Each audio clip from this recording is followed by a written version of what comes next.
Soyez bénis, frères et sœurs de la Cité d'Exaucement de partout dans le monde. Aujourd'hui, c'est notre 10e jour de prière. Le Seigneur nous a fait grâce. On est presque à la moitié. Quelle est la moitié exacte de 21? C'est peut-être 10 et demi, mais on est déjà à la moitié de ce temps de prière et je vous souhaite encore courage. Aujourd'hui, je vois qu'on aborde un sujet qui est le centre de tout ce que nous sommes en train de faire. Confesser et recevoir. Confesser nos péchés, confesser nos limites, confesser combien nous avons besoin de Dieu, combien sans lui nous ne pouvons rien faire, mais aussi avoir le courage de recevoir. Parce que nous, chrétiens, d'habitude, nous pensons que nous libérons notre culpabilité à force de pleurer sur nos erreurs. Et quand Dieu nous offre son pardon, nous avons du mal à recevoir. Nous nous traînons avec de la culpabilité encore. On a confessé, mais on continue à croire que Dieu doit tellement être fâché vis-à-vis de nous. 1 Jean chapitre 1 au verset 9, la Bible dit, 1 Jean 1, 9. Si nous confessons nos péchés, il est fidèle et juste de nous les pardonner et nous purifier de toute iniquité.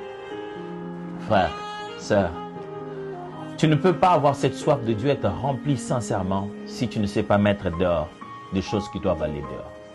Pas encore devant un homme, commence avec Dieu. Avant d'aller te réconcilier avec qui que ce soit, commence devant Dieu à genoux en disant, Père, pardonne-moi. Ça fait 10 jours que nous prions, ça fait 10 jours que Dieu éclaire un coin de ta vie. Chaque fois que l'éclairage vient là-bas, tu essayes de cacher ça. Ne continue pas de cacher. Imagine-toi, c'est comme si tu avais une tache d'encre sur ta chemise et tu frottes ici, tu frottes. Plus tu frottes, plus ça s'étale. Ça s'étale, ça devient plus sale. Et quand les gens arrivent, tu portes un pull dessus et tu essaies de cacher ça. Mais après, il fait chaud. Il fait tellement chaud que tu es obligé d'enlever ton pull. Et tout le monde voit s'exposer ta tache qui a encore grandement a pris de l'espace sur ton ami. Et puis là, quelqu'un te dit, ah tiens, je connais un détachant, quelque chose qui peut vraiment t'aider. Ah, tu prends en un coup, un petit mouvement, un peu de l'eau dessus, c'est complètement terminé pour toujours. Frère, il ne suffit pas de tenter de fixer nos problèmes par nous-mêmes. Il suffit d'aller devant le Seigneur et de lui dire, voici mon habit sale. Tu peux l'effacer. Tes péchés, Christ en est mort à la croix. Nos erreurs, nous avons quelqu'un pour nous porter et nous aider à devenir meilleurs. Mais tout ce qu'il nous demande, c'est confesser sincèrement.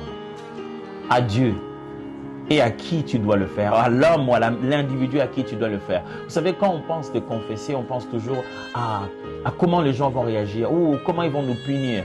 Je t'assure qu'il n'y a personne qui peut te punir comme l'enfer. L'enfer est plus grande punition. Les hommes vont se fâcher, crier, te couper quelques droits, mais vaut mieux que ton cœur soit souple. N'invente pas, ne laisse pas les gens avec une version de fait qui est faussée. Dis la vérité, demande pardon, reçois ce pardon quand il t'est donné. Voici ma prière pour vous aujourd'hui. Que le Seigneur donne à vos lèvres de parler de la conviction qui est à votre cœur. Donne à vos mains d'écrire la vérité, comment elle doit être restaurée. Et que dans sa présence, non seulement vous confessiez vos péchés, mais que vous receviez le pardon qu'il accorde à quiconque croit. Au nom puissant de Jésus. Amen. Soyez bénis.